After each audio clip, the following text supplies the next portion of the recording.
ini? Sorry. Kanan kiri Pak. Oh, iya. Jadi JF ini kemarin hari Minggu kita lakukan penangkapan di salah satu daerah di Bintaro dan langsung kita bawa ke Polres Bandara Soekarno-Hatta. Jadi dari kemarin kita telah melakukan pemeriksaan, kemudian diselingi dengan istirahat, dan sampai hari ini yang bersangkutan masih kita minta keterangan karena ada beberapa tahapan yang kita lakukan termasuk proses konfrontir. Jadi perlu diketahui bahwa dalam perkara ini sudah ada 3 tersangka yang awalnya sudah dilakukan penahanan, dan itu untuk memenuhi petunjuk dari jaksa penuntut umum bahwa diperlukan konfrontir terhadap saudara JF ini. Jadi nanti sampai jam 7 malam kita masih terus melakukan pemeriksaan secara intensif untuk selanjutnya nanti mengambil keputusan dari proses pemeriksaan dan penyidikan yang dilakukan. Saat diamankan kondisi JF sendiri gimana Pak?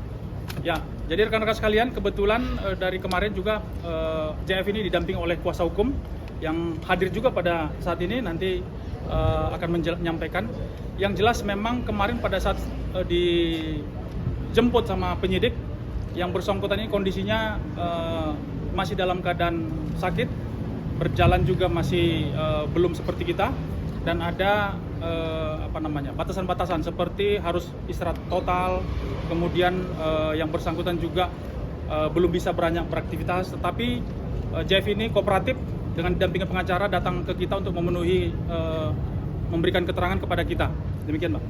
JF sendiri udah dari kapan sih Pak menjual ini Pak?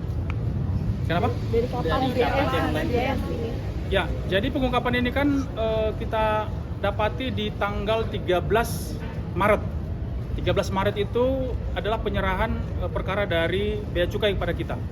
Dan prosesnya itu sejak Februari itu sudah membuat WhatsApp group yang nama WhatsApp group itu berangkat. Itulah kemudian ada komunikasi antara JF ini dengan 3 tersangka lainnya. Jadi grup itu hanya terdiri dari 4 orang.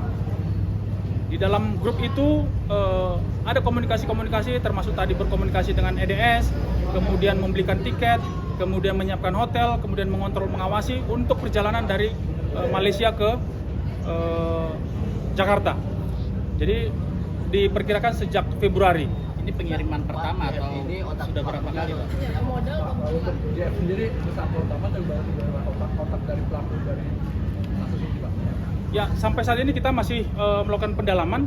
Ada beberapa keterangan yang diberikan oleh tersangka ini dengan menunjuk JF, tetapi ada beberapa keterangan yang juga oleh JF itu ditolak. Itu adalah hak dari semua, tapi nanti hasil konfrontir dan pemeriksaan antara 3 tersangka dan JF ini itu nanti yang akan menjadi penilaian bagi penyidik. Pak, JF sendiri sakitnya apa sih Pak?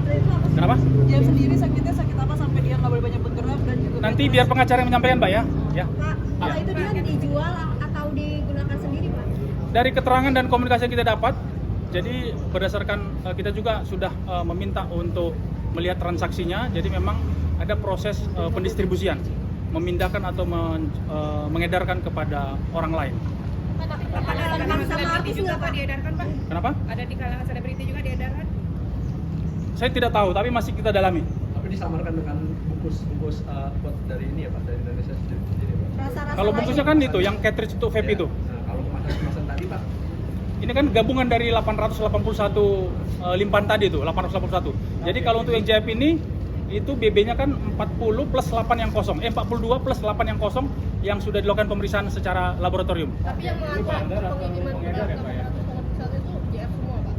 Ya, jadi dalam undang-undang kesehatan itu beda sama undang-undang narkotika ya. Di situ kan ada kelompok kategori-kategori, pemakai, pengedar, kurir. Kalau di dalam undang-undang kesehatan itu memang unsurnya itu adalah memproduksi dan mendistribusikan. Ya, jadi setiap orang dilarang untuk mendistribusikan obat keras, kira-kira gitu Mbak. Pak JF sendiri berarti mengetahui bahwa ada kandungan obat keras di dalam cartridge yang dia kirim ke sini atau gimana? Itu masih kita dalami, tapi yang seharusnya etomidate itu memang di Indonesia masih tergolong baru ya. Tapi di beberapa negara kan kayak di Malaysia itu memang sudah ada larangan-larangan. Bahkan di beberapa negara yang saya dapat informasi itu memang sudah masuk kategori dalam narkotika. Kalau di kita masih undang-undang kesehatan, masih undang kesehatan. Efeknya sama seperti narkoba Kak? Ya, kalau penyampaian dari Balai POM bahwa etomidate ini bisa menimbulkan efek untuk menghilangkan rasa sakit, untuk memberikan ketenangan. Ya, jadi kurang lebih ya bisa mengganggu saraf pusat. Ya, jadi orang bisa tidak takut, tidak resah, tidak gelisah, kira-kira gitu. Pak, berarti nanti akan diselidiki sesama artis juga nggak Pak? Untuk saat ini kita masih fokus kepada JF dan 4 tersangka. Ya. Pak, tapi alasan dari JF menjual sendiri seperti apa Pak? Apa emang untuk mengambil keuntungan atau mungkin ada alasan lain? Dari hasil keterangan memang satu pouch ini kan dijual atau dibeli di sana itu kurang lebih antara 1 sampai 1,3 juta. Dan begitu nyampe di Jakarta, itu dipasarkan dengan nilai antara 3 juta sampai 4 juta. Pak, apakah Ririn juga ikut dicek juga karena kekasihnya Pak? Kekasihnya, karena infonya Ririn juga ikut pesen order vape yang dibawa itu. Oh, belum. Kita masih fokus kepada 3 tersangka dan JF ya. Jadi kita belum ada pengembangan kepada yang lain. Ya, kita masih fokus kepada tersangka JF dan 3 tersangka lain. Pak, tapi udah terjadi transaksi belum Pak? Sedang istirahat di rumah karena memang yang bersangkutan baru selesai menjalani operasi. Pak, tapi udah ada transaksi, bukti transaksi belum Pak dari misalkan gadget yang dari para tersangka gitu Pak? Ada sudah. Ke orang lain atau masih ke 4 tersangka itu aja? Jadi proses pembelian tiket, proses pembelian hotel, terus upah dan honor itu terlihat di grup itu. Pak, kurirnya sendiri memasukkan ke Jakarta ini dengan cara apa? Jadi dari keterangan mereka masuk bawa dari hand carry, ada yang sebagian di bagasi, kemudian melewati pos bea cukai. Disitulah kemudian dari teman-teman dari bea cukai mengetahui bahwa ada cairan yang kemudian dilakukan pemeriksaan terhadap cairan. Oke. Pasal yang disangkakan dan ancamannya Pak. Jadi Undang-Undang Kesehatan pasal 435, pasal 436, setiap orang dilarang untuk mengedarkan obat keras dengan ancaman hukuman 12 tahun penjara dan denda 5 miliar, antara 500 juta sampai 5 miliar rupiah. Cukup ya Mbak ya semuanya. Pak, JF Makasih mengenal EDA sendiri dari Penangguhan dari saudara itu, Belum, Pak? kita masih fokus kepada proses pemeriksaan ya Mbak ya. Ya, karena kita juga masih intensif melakukan pemeriksaan yang bersangkutan.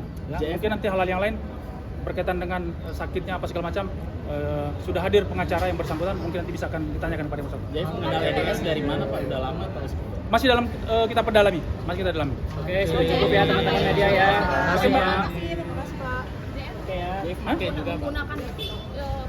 Ada kemungkinan menggunakan atau mungkin menggunakan apa? Nanti kami update lagi perkembangannya. Tapi dilakukan pemeriksaan nggak Pak untuk Udah ya. Iya. Semuanya ya. Masih diperiksa Mbak. Oke, terima kasih ya. Oke, Mbak. Makasih, Mbak. Makasih ya teman-teman media ya.